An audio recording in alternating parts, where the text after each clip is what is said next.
we need to talk about a problem that's shaking the foundations of medical research: the replication crisis. Many published findings fail to replicate when other researchers try to repeat the studies, yet single dramatic studies continue driving public perception and policy.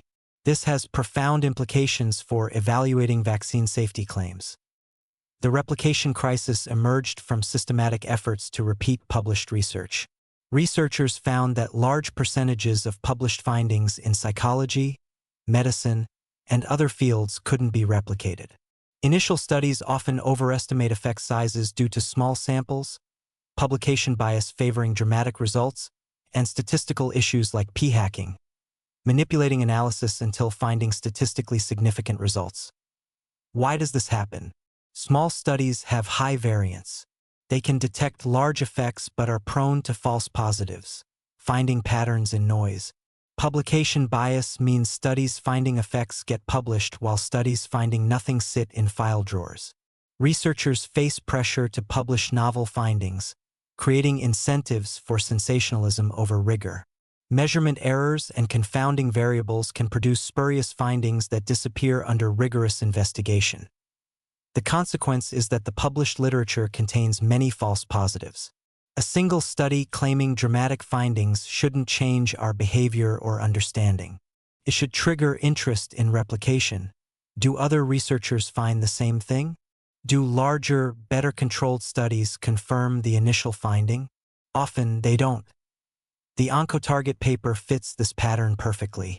It's a single scoping review contradicting numerous large epidemiological studies finding no vaccine cancer association. By basic principles of evidence evaluation, we shouldn't overturn established findings based on one contradictory paper, especially when that paper uses weaker methodology than the studies it contradicts. Yet this single paper spread widely because it aligned with existing vaccine fears. This is motivated reasoning exploiting the replication crisis.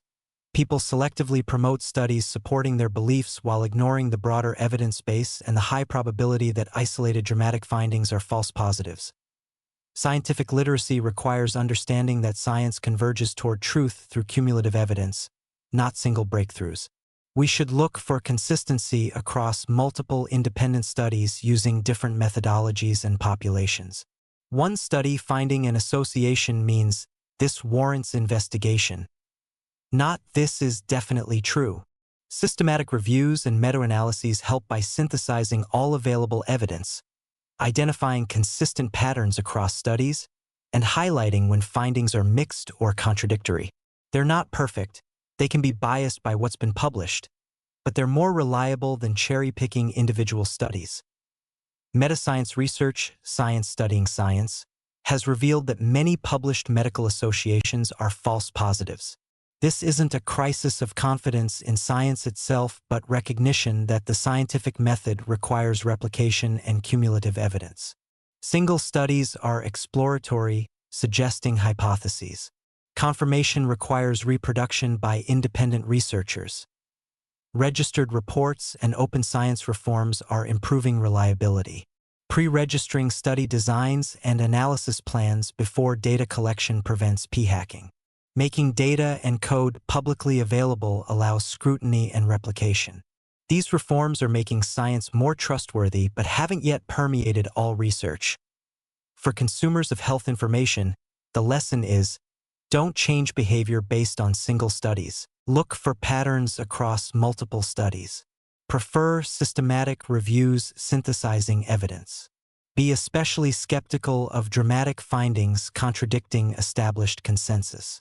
Wait for replication before concluding that novel claims are true. The replication crisis doesn't mean we should reject all science. It means we should evaluate evidence more carefully, demand replication, and resist the temptation to embrace dramatic single studies aligned with our preconceptions.